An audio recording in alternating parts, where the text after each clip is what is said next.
Well, hello. This is my evidence tree. Sorry, from Scientific Talk.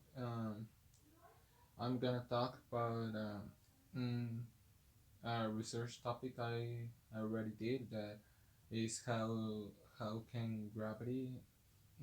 gravity and the space time are related.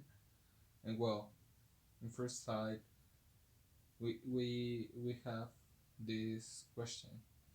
That is, what is gravity? Well, gravity is a force that depends in two main factors: the quantity of mass in a planet and the constant rotation of the Earth. And the way this works is that between more mass, there will be more force of attraction. Okay, so any body of mass will have their own type of attraction, their own force of attraction to another object.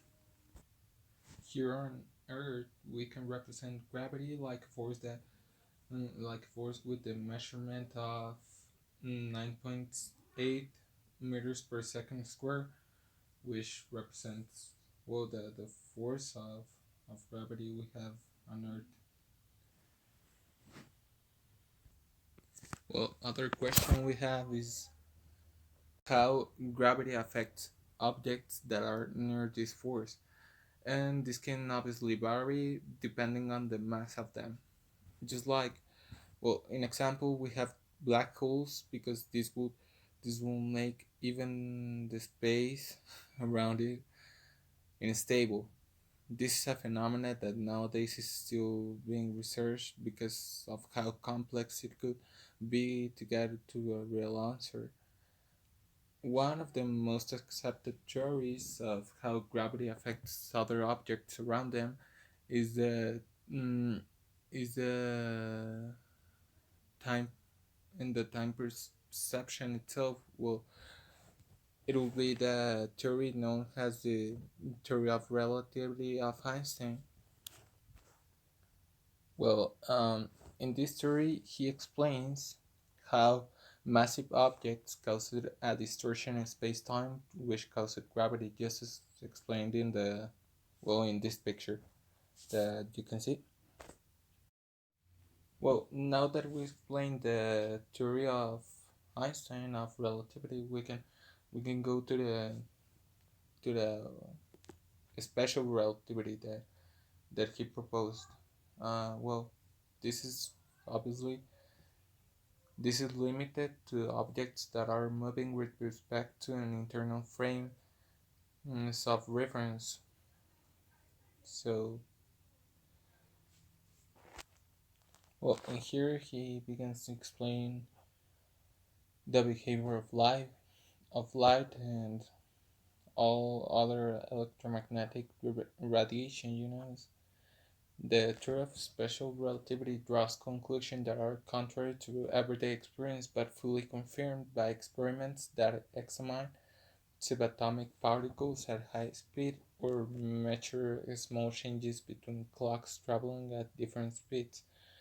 Mm, and well, this is basically strange, but what they say is that when you're moving, when you're trying to move a clock, mm, relate in a really, really, really high speed, uh, you will notice that this clock you have right here will be a little desfasado from the other because of the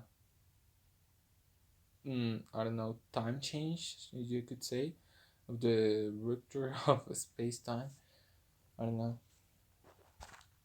Or well, in other words, we could say that everything we do is relative to how fast or slow we do it, and that even objects can be affected by that movement in the perception of an observer. All of this proven with the equation, the famous equation of E equals mc squared. this theory is representing the next way, just like you can see in the next picture. And well, finally, this theory gave its way to for new theories to be born, like the possibility of time travel and the space travel at extreme speed, which in the case of interstellar space travel, we can say this theory is what makes it possible. This because as soon as we get anywhere near to the speed of light, then the local time on the spaceship dilates, and we can get to places in much less time than it will take in any Newton laws um, universe. And well, even though we can theoretically do it, we cannot practically do it because of the amount of energy necessary to to get that speed, and also the we don't even have any type of container that can get the amount of energy we need. So